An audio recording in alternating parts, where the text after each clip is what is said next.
Ladies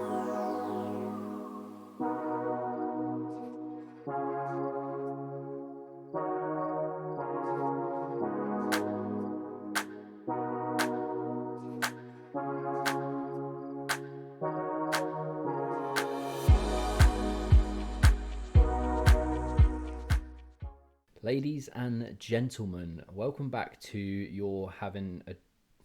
Oh, 2 seconds. Oh. It's a quick phone call. Hello? Yeah, we're just recording episode 7, so yeah, make it quick, please. Oh, has he? Oh, perfect. How's he sounding? Like he has for the past 20 years. Excellent news. Yeah, no, appreciate you letting us know. I'm going to shoot now, carry on the episode. But yeah, thank you for letting me know. Yeah, take care. Sorry about that, ladies and gentlemen. Just received some very exciting news that Mr. Michael Bublé has finally finished defrosting, which can only mean one thing. It is that time of the year again. It is bloody Christmas time. Welcome back to You're Having a Draft for our very first ever Christmas episode, episode 7. How are you, Mr. Adam? I'm fine. I had absolutely no idea what was going on there. So I thought you were on the phone to your wife. I was like, why are you talking to her like that? I was so confused. You know, I like a creative intro. You know, Good I like effort, a creative man. intro. Yeah, so well done, you mate. Well done. Good. And how's he looking now? He has thawed. He's by the sound, he's sounding good. He's looking good as per usual. Yeah, the bubble. No complaints, Mr. Boob. What a guy, eh? What a guy. We have got a fantastic episode for you guys coming up. We're going to start off with advent calendars. We're going to start off with presents. We're going to start off with a game I've got for Stride, where he's going to be guessing what's in my sack. Oh, hello. Or what's in Santa's sack, shall we say. And then for the second portion, we are discussing the top 5 most streamed Christmas song of all time. And then our draft pick for this week is our greatest of all time Christmas film. So it's huge. It's a huge Christmas episode we've got for you. Very, very big. It's going to get you guys excited for the festivities coming up through December. Let's get into the episode. Let's do it. Glad to be back for episode 7. Again, another fantastic week on the socials. A lot of interactions again, a lot of comments, a lot of new listeners on the pod as well. And just as a quick reminder, just at the start of the episode, Instagram, TikTok, YouTube, Spotify. We are currently on all 4 of those, producing a lot of good content. We are indeed. You will find us on all of those channels posting daily content, challenges, podcast clips, and any details of giveaways that we have going on, which we might be getting into today. Oh, baby, yeah. As we mentioned last week as well, I think last week it was 68% of you who listened to the pod are unsubscribed. So as we're now in December and it's the season of giving, please give us 2 minutes of your time to double check and make sure that you are subscribed to the channel and following all of our other channels, Instagram, TikTok, YouTube, and Spotify. Yeah, nice. And just lastly as well, all of our social links are in our page bios and in the description below. So with all the socials out the way, should we get into it? Yeah, absolutely. Just quickly as well, how does it feel to be on the sofa? It's nice. It is actually really nice. The chair, it's funny, isn't it, how far we've come since the days of the flamingo chair and the office chair. We've come a long way. Yeah. We're moving up in the world. We are. We're now 2 sofas. 2 chaises lounge. 2 chaises lounge. What a word. Still love it. Well, last week's show, episode 6, did you fight back in the series? We had the greatest of all time, the GO.A.T takeaway rosters. Yeah. Fantastic draft. Really, really competitive draft. Did you bring it back in the series? Well, if anyone who has listened to last week knows that I picked sushi, the answer is no, because I have been trolled big time on the socials this week. Crucified. There's basically the general feedback is that sushi, it was an absolute unacceptable pick. Yeah.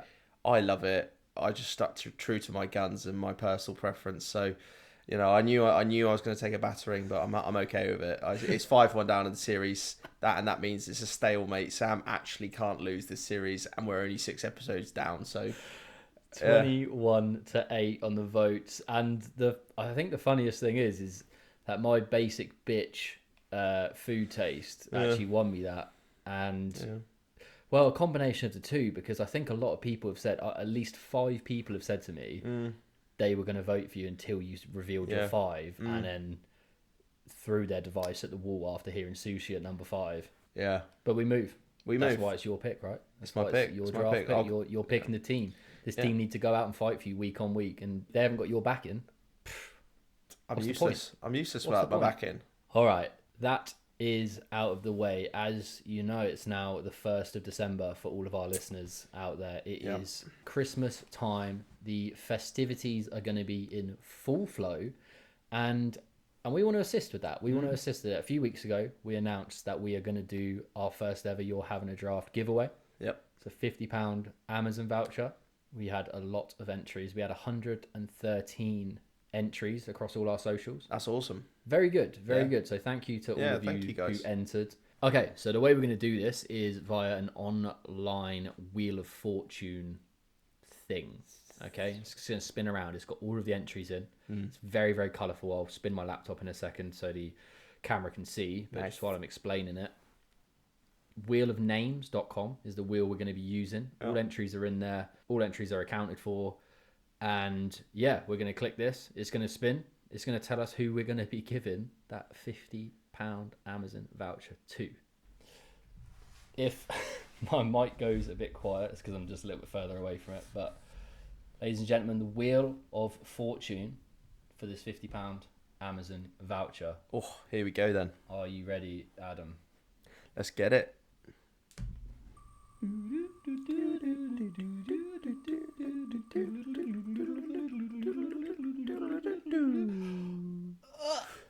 Neil or Nick? Ladies and gentlemen. Oh, that was right in the middle. That was on the edge, and that Nick and Neil, right between Neil King and Nick Malcolm, who are very, very, very, very supportive of the pod. Hopefully the camera can see Nick Malcolm's name there. There we go. Well, Nick Malcolm, congratulations, my sir. Nick Malcolm, you are the winner of the You're Having a Draft very first giveaway. Yeah, and Merry Christmas from Sam and I. Merry Christmas. And I'd like to know what you spend it on as well. Yeah, if you can please. comment below what you're going to spend it on, that would be fantastic. Absolutely. Right, well, swiftly moving on from the giveaway, we've got a lot to pack into this episode, so we're going to be moving along. As we mentioned last week, a new addition to the pod, a new segment to the pod was 2 for Tuesday. 2 for Tuesday. 2 for Tuesday. I really enjoyed this segment because I found a few new songs this week and it was quite a tough pick. I wanted to share it, and I'm glad we can now share it with the listeners. Do you want to go first, or would you like me to go first on the tune? Yeah, I'll go first. Go on, you go first. I'd like to hear yours first. Right. So I picked this song because I basically went to see him live recently, and it's Sammy Vergy. So anyone who hasn't heard of him, he's an up-and-coming sort of house, garage, drum and bass DJ, and he does the sickest mixes known to man.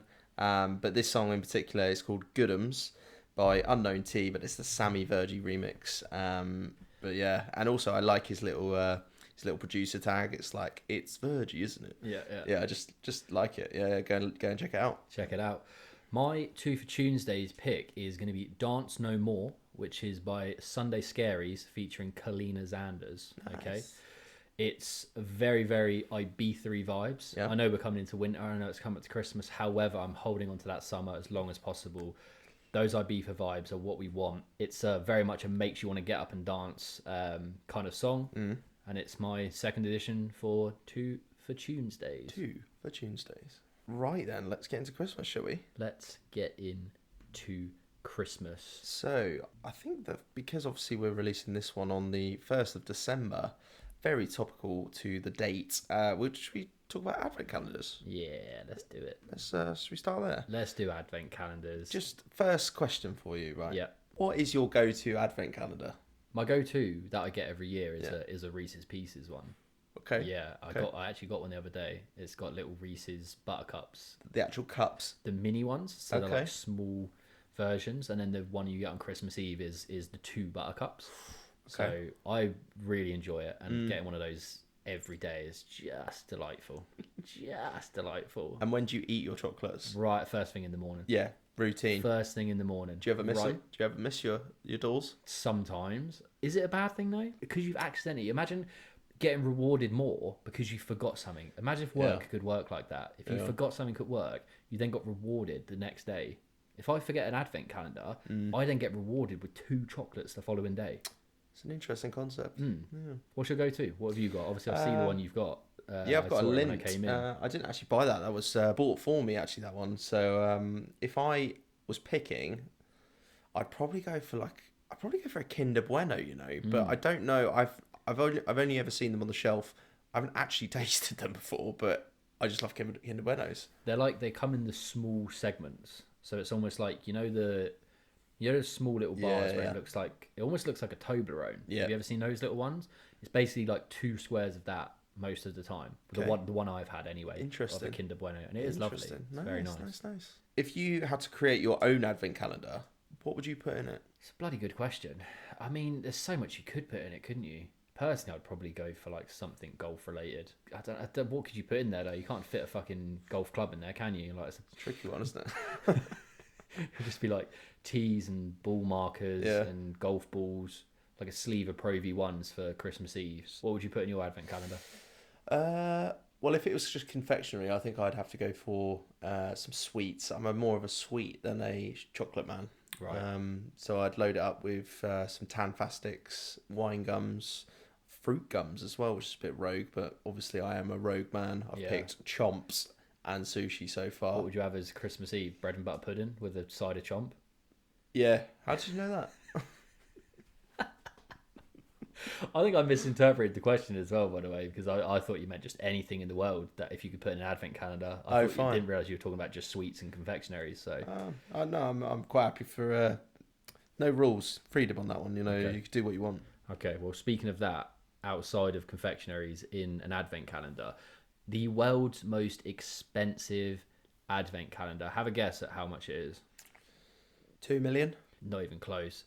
$10.3 million. Oh, that is sickening. A custom-made advent calendar. It was made for a very wealthy Swiss family, and it was commissioned by the self-proclaimed Queen of Christmas. Okay, fine. Her name is Debbie Wingham, 39, and it features things like designer watches. It features diamonds. It features artwork.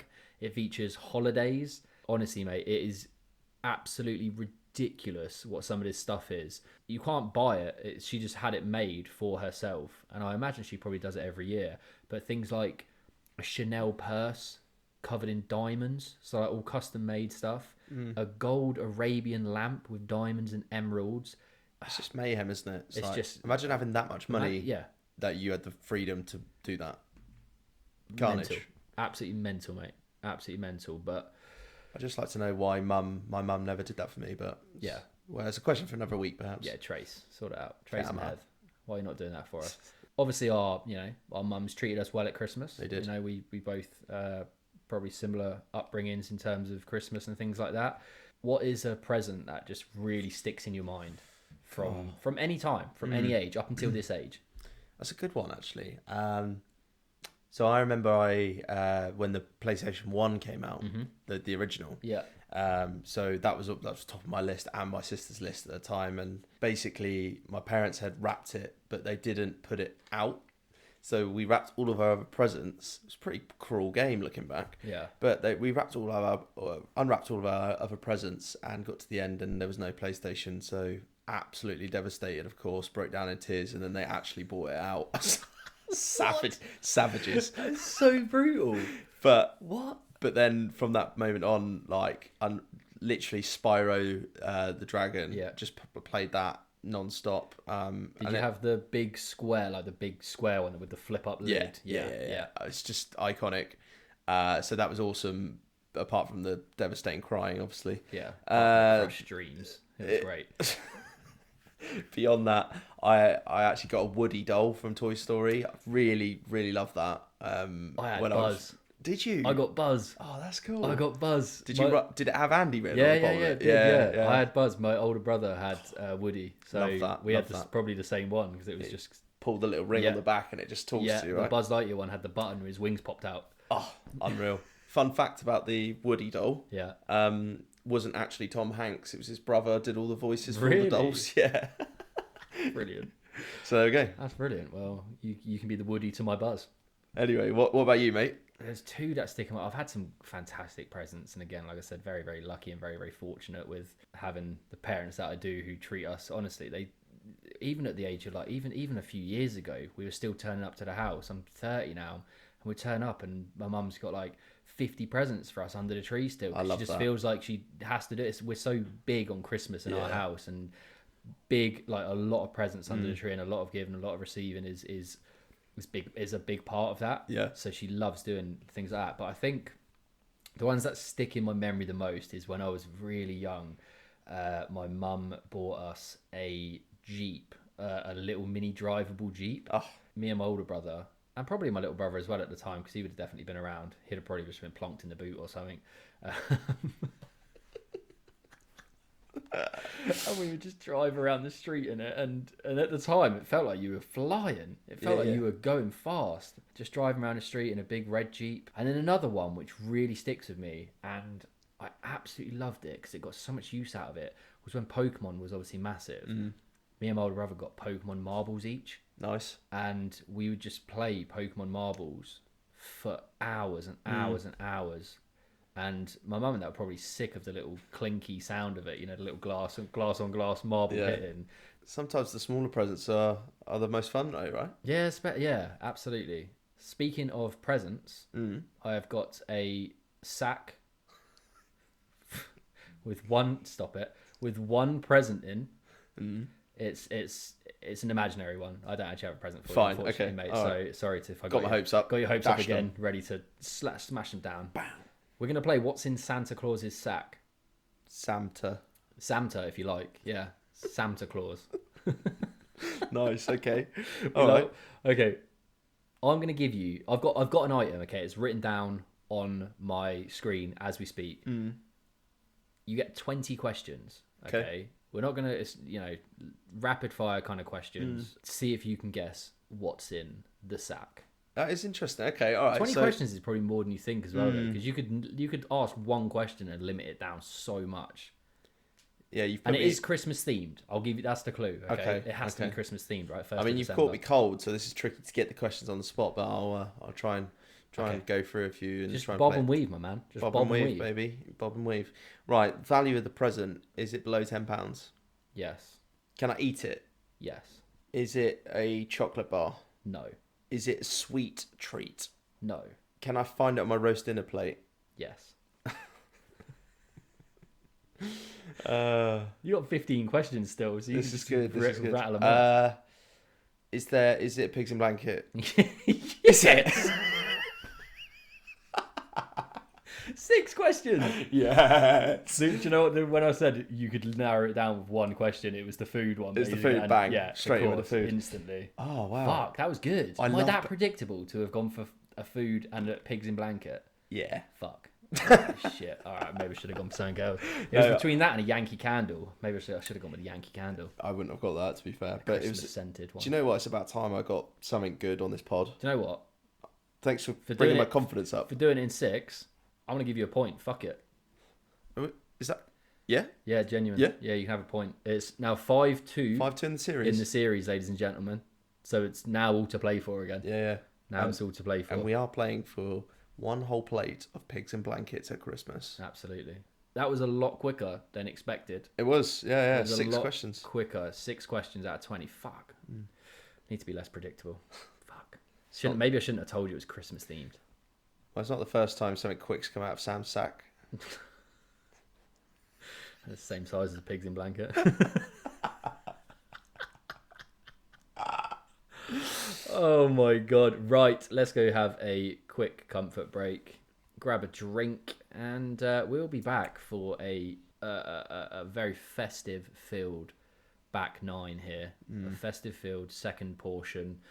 We'll be back in a minute. BRB. Ciao for now.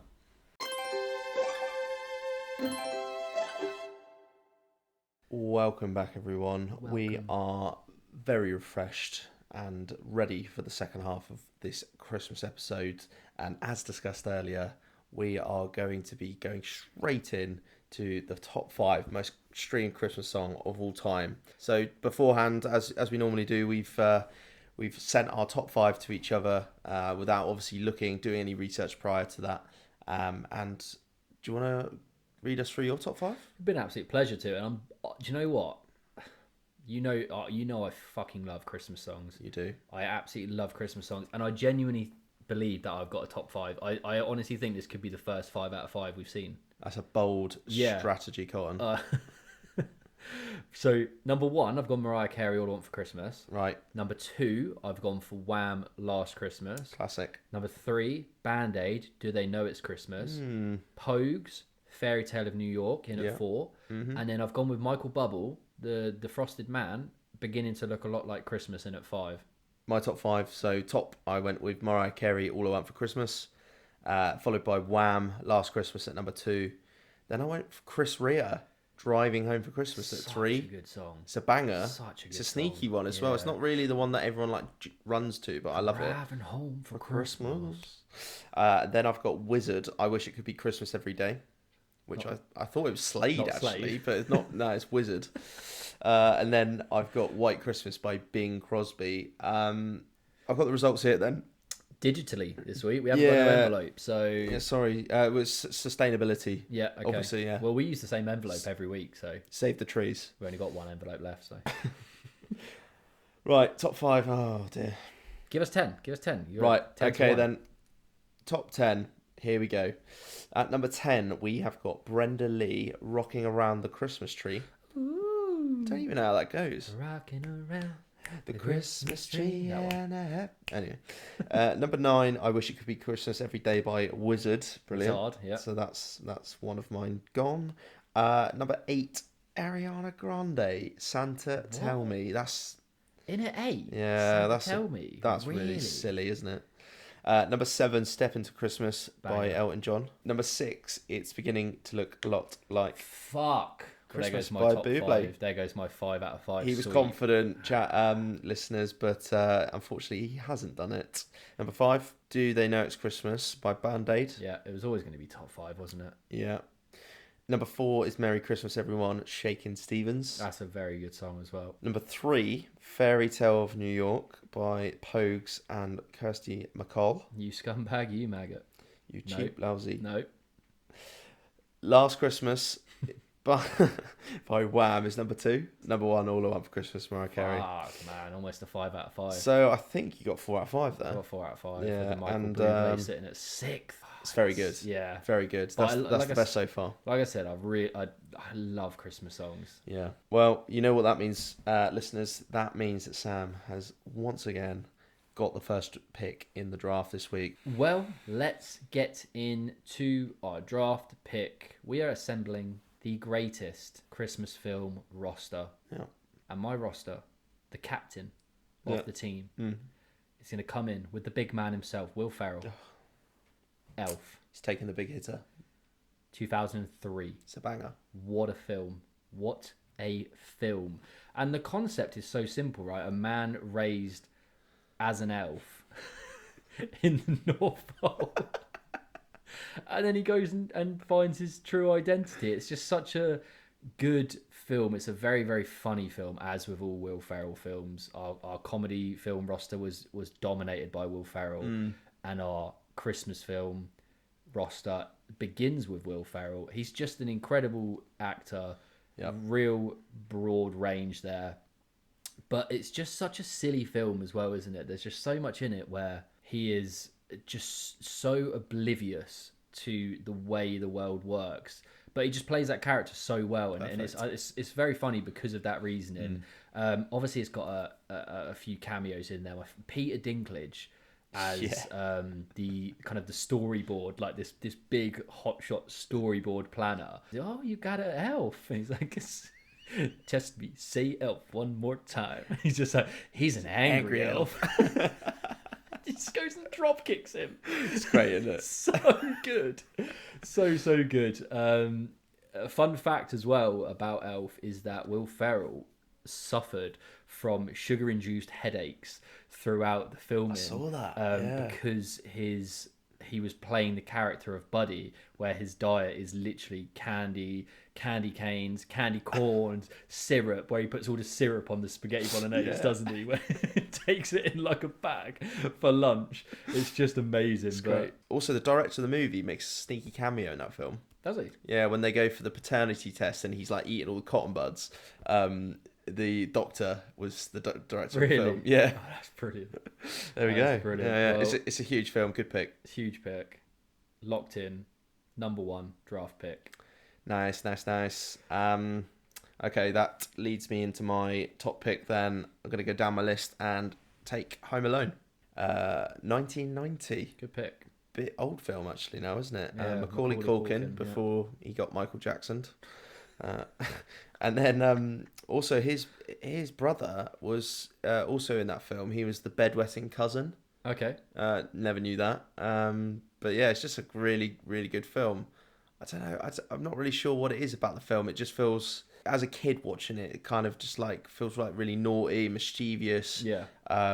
Kind of just want to be him for a little bit. Like, oh, your parents have gone away, and just see how you get on. But it's just the comedy value of this child getting the better of two absolute fucking morons trying to break into the house every time, and it's comedy gold. Joe Pesci plays a very good part in that, doesn't he? Yeah, he does. Yeah, absolutely. Did you know the that movie was originally going to be produced by Warner Brothers, and they dropped the project due to budget issues where they didn't think they were going to be like seeing like a return of investment that highly, and that's now arguably one of the biggest Christmas films ever. It's a difficult one to explain to stakeholders, isn't it? Yeah, absolutely. I don't think whoever made that call is still in a job there, but good. All right. Good pick. Nice. That was on my list. Okay.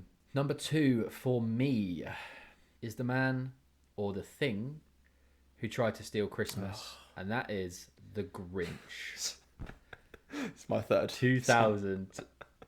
What a film it is. Jim Carrey, such a good actor. What a performance from him to go and play the part of the Grinch, right? I'll put my fun fact in early on this one. Go on. Is they also considered Eddie Murphy, Tim Curry, and even Tom Hanks. Really? They were all considered for the role before Jim Carrey was cast.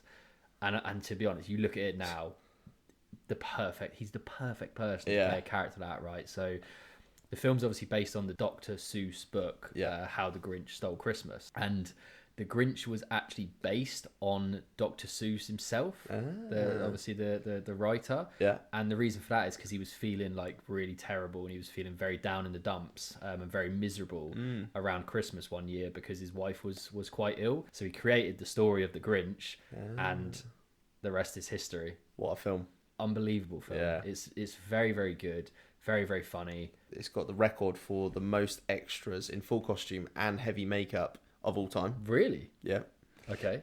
Which overtook the Wizard of Oz at the time. Yeah. So that was obviously held the record before that. But I like when he goes through his like agenda for the rest of the day. It's like at 4:00, wallow in self-pity. 4:30, stare into the abyss. 5, solve world hunger, tell no one. 5:30, jazzercise. 6:30, dinner with me. I can't cancel on that again. 7:00, wrestle with my self-loathing. Yes, that's just great.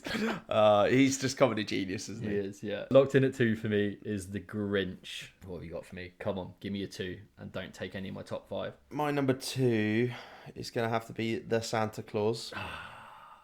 1994. Yeah. Tim Allen, aka Buzz Lightyear. So good. It's banger, right? So good. It's another one of those. It's just the concept, like you were talking about the concept of Buddy the Elf, like simple storyline. You kill Santa, you have to take over him. It's like, someone's got to fill that role. Presents. Yeah, you know. Good, very good pick. Yeah. Yes. Go. I haven't really got much to say about this. I just really like the film. I just love like he keeps like going into like meetings and stuff, and he just keeps coming up with a big white Santa beard, The bigger beard. And yeah, the just bigger like belly. shaving, it just keeps growing. It's great. I Have you just love the seen film. the second one? No. The second one, it's not as good as the first, but it's like you know me, I'm a bit of a sucker for a romantic, a little rom-com type thing. So the clause that time, because this is the whole thing, right? That's the Santa clause. The clause of the contract essentially is you kill Santa, you have to take over. Okay. The clause for the second one is that he needs to basically find a Mrs. Claus. Right. So it's a separate clause. It's called the Mrs. Clause. Very clever the way they've worded Yeah. it. And he has to go and find someone to marry before a certain time, and he ends up falling in love with the horrible principal that all the kids hate, and she hates Christmas, and it turns out that he has to then convince her that Christmas is good. And mate, it's a lovely one. It's a really nice second film. Cool. Definitely recommend it. Go have a watch of it, mate, and report back. It's going on my to watch list. Yeah, absolutely. Nice. Good pick, mate. Good pick. Yeah. My third pick, number 3, I'm going to go with Polar Express, 2004, Tom Hanks. Genuinely one of my favourite Tom Hanks film ever. There's something magical about his voice in animation films. You've got it obviously with Toy Story as well, right? There's just something he does. He just has something, doesn't he? He has it. Whatever it is, he is him, as they say, right?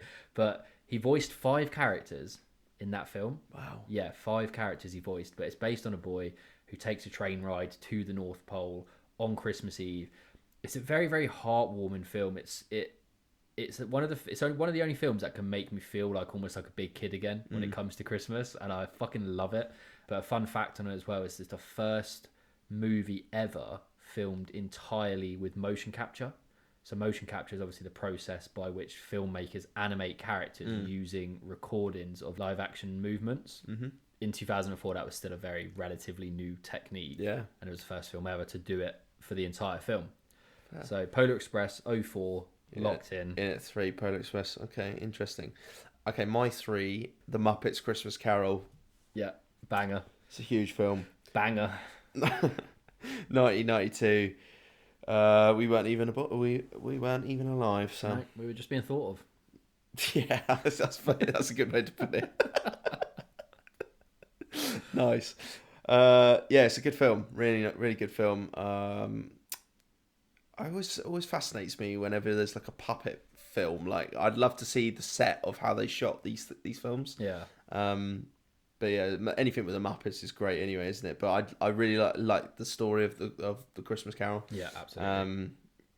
There's a few, obviously many versions of it. I think there's a Jim Carrey one, isn't there, recently? Yeah, that Jim Carrey 09. Yeah, no, it's good. So funny enough, this was the Muppets Christmas Carol was the first Muppets movie to be made without its creator, Jim Henderson. He passed away at the age of 53, 2 years prior to them making that. Yeah. So that was the first one without him. But it's a magical tale. It really is, man. Just like the story's amazing, It's just the Ebenezer Scrooge, the miserable, selfish old man who just hates everything, doesn't he? Just including Christmas, and then he gets taken on a journey. He does. Taken on a journey. I had both in. I'm kind of glad you picked it because it takes that pressure off me. Because I couldn't decide between the 09 animated version, which is Jim Carrey again, or the 1992 Muppets version of it. But yeah, it's a fantastic pick, mate. It's a really, really good pick.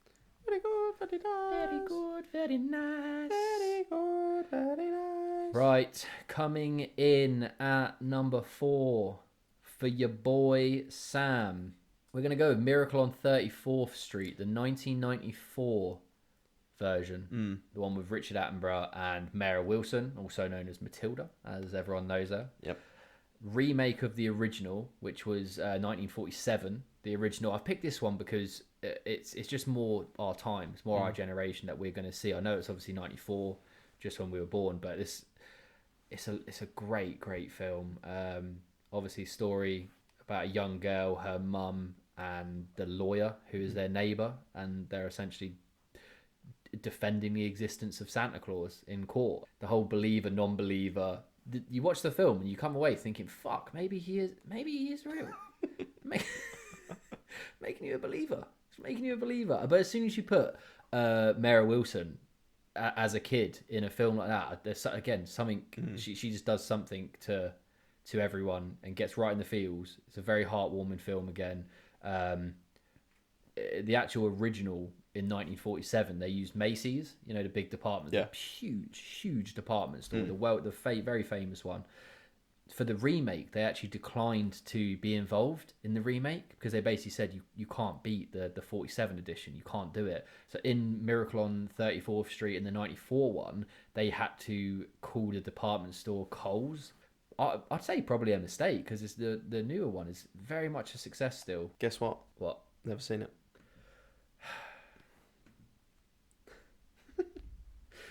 Well, locked in at number 4 for me, Miracle on 34th Street, 94 edition. Nice. Right then, my fourth pick is going to have to be Love Actually. It's a big one, right? That was my 5. Oh, okay. So taking one off your list for a change. This is good news. It's just a banger, isn't it? 2003.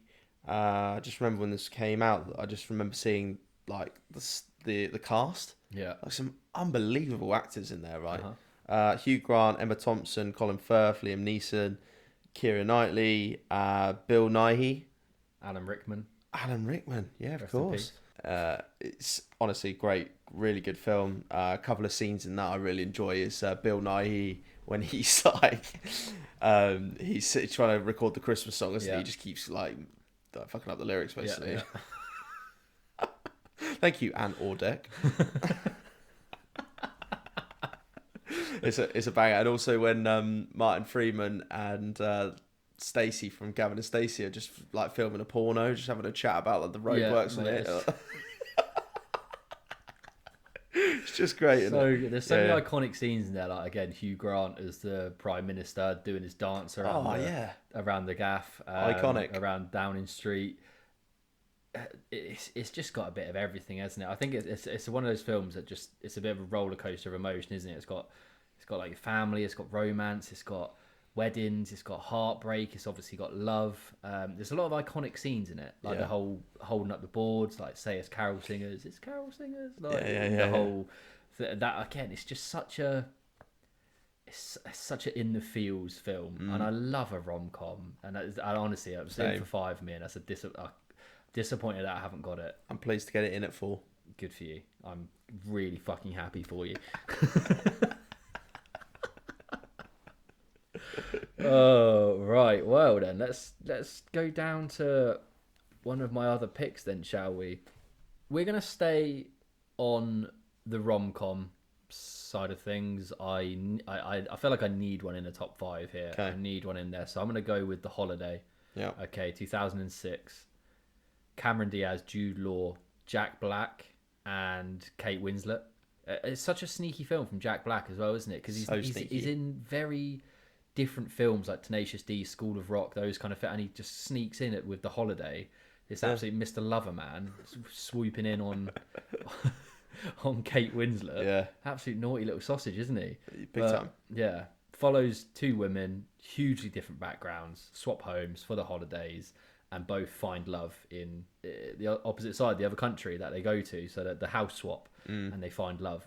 Very, very heartwarming. This is the word of the episode, heartwarming, because all these films they're great films. And a fun fact about that as well is the cottage they used in the movie was built specifically for that film, and then was dismantled after filming. That's nuts, isn't it? Yeah. So I mean, they could have at least left it there and like sold it on something. They could have franchised that. They could have had like a museum there, Airbnb or something. Yeah. Yeah, missed the Make it trick there. Yeah, absolutely. Yeah. But lovely film. One to watch. Snuggle up and and watch The Holiday. Good work, sir. That's a strong top 5. Locked in at 5. The Holiday. Nice. Going to round off my list now, and a lot of regular listeners will know that I haven't seen that many films, so scraping the barrel here. There's a film that's set at Christmas. It's probably not considered a Christmas film, but I'm going to go for it anyway, and it's called Just Friends. It's from 2005, and it stars Ryan Reynolds. And the reason why I picked this film is there's a story behind this. So I had my jaw reconstructed. I had full surgery on my jaw Yeah. about 10 years ago. And it basically looked like I had been in a fat booth, one of those fat booth apps on your phone. And I came home and my sister sung to me an I Swear, which is the opening scene. If no one's seen it, go and YouTube it now. I Swear, Just Friends, the opening scene. Ryan Reynolds basically dressed as a very obese character, lip syncing this song. It is funny. It's a funny film all the way through. It's quite Christmassy as well, obviously set at Christmas. But Ryan Reynolds in comedy films, very good. He is, yeah. He's just so naturally funny. But yeah, that's my film. That's my number 5. Number 5 locked in. Yeah. I'm surprised. I thought you were going to go Die Hard there when you said it's set at Christmas, but it's not a Christmas film. Thoughts on Die Hard? Yeah, I do like Die Hard. But again, I can't. It's not very Christmassy. I like it. Yeah. Not a fucking Christmas film in the slightest. I feel like Christmas films need to be either funny or like make you feel like Romantic, warm, yeah, like like rom-com. comfort. Yeah, heartwarming rom-com. Can't be like funny. Yeah. For me, I just don't see. You can't just set a film in December and then just call it a Christmas film. There's like buildings, explosions. That's not very Christmassy. It's a tricky one. Alan Rickman plays the baddie in that, doesn't he? Yeah, he does. Yeah, he plays a good role in that film actually. In that action film, not a Christmas film yet. Yeah, just to clarify there. Yeah. But that's it. Christmas film drafts in the bag, mate. Some big films in there. A few other notable mentions I had just before we go for the recap. I had Jack Frost, 1998. I know you probably haven't seen it. His dad dies in a car accident near Christmas, and is like magically brought back into his life as a snowman, as the snowman he built. Okay. So then like he just goes and does loads of stuff with his dad, who is a snowman. And everyone's like looking at him like, what the fuck are you? Why are you walking around town with your snowman? Or it's a weird concept, but it's a great film. I'm in. Jingle All the Way, which is Arnold Schwarzenegger. Okay. Fantastic film again. And then Bad Santa, which is a controversial one, very R-rated, if you'd like. Any notables from yourself? No. I literally exhausted every ounce of Christmas film that I had on in my repertoire there, to the point where I had to use Just Friends at 5. Please, viewers, go and watch Just Friends. Just watch the opening scene, and then hopefully you'll vote for me this week. But I think you'll get clutching at straws. I think you'll get votes because you got Love Actually, Home Alone. It's true. The Santa Claus. I'm pissed off that you got Elf, because Elf's my favourite by far. I feel like it's a lot of people's favourite. Just give us your recap real quick. Yeah, okay. So number 1, I had Home Alone. Number 2, I had The Santa Claus. And then number 3, The Muppets Christmas Carol. Number 4, Love Actually. And number 5, Just Friends. It's a good, really strong front 4. I've just got that sushi pick at the end there again. You got sushi again with Just Friends. Yeah. But that's all I could do. I'm not going to make it up, listeners. You know, that's what I've seen. That goes in at 5. Well, I like it. I like it. What have you got, mate? Run us through. I've got Elf at 1. I've got Grinch at 2. I've got Polar Express at 3. I've got Miracle on 34th Street at 4. And I have got The Holiday at 5. Nice. It's really strong. Be interested to see how that goes down on socials. Yeah, very interesting. Again, guys, remember, we drop a poll on Instagram over the weekend. Please make sure you head over there and drop a vote. Let us know which of these rosters you think is better. It's currently 5-2 in the series because Stride snuck a point with his 6-guess pig in blanket. Yes. I mean, it was impressive. Thank you. In 6 guesses, fair play, because you didn't really have any warning of it. I just sprung it on you and got it in 6. Fair fucking play. Thanks, mate. Congratulations to our first ever giveaway winner, Nick Malcolm. He entered about 20 times. He tagged a lot of friends, so he was very, very keen on getting the voucher. We'll be sending it your way as soon as possible. Yeah, congrats again, Nick. Merry Christmas from us. And it's just been another splendid episode, isn't it? Oh, it's been brilliant. The actual research and the stuff we were doing for this episode was just, I fucking loved it. It actually really got me in the Christmas spirit. And Love it. recently, in recent years, it's felt almost difficult to get into the Christmas spirit. But this is really like the music, the films, going through all of it all has made me feel very, very Christmassy. I'm fucking super psyched. I'm ready for Christmas. Ready and super psyched. Ready and super Christmassy. Stride, it's been an absolute pleasure. Episode 7, You're Having a Draft, Christmas special. We're going to have another Christmas special as well. So it's going to be one of two just before Christmas, which I think 23rd, maybe? Something, one of those. Yeah, we'll do one just before Christmas, and that, you're not going to want to miss that. Yeah. That is going to be a Christmas Day special, like a theme of Christmas Day. Absolutely. It's going to get you very excited if you're struggling to get into the Christmas spirit. So what more do you want?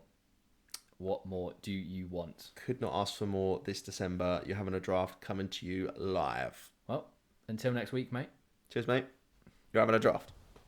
Whoosh. You're having a draft.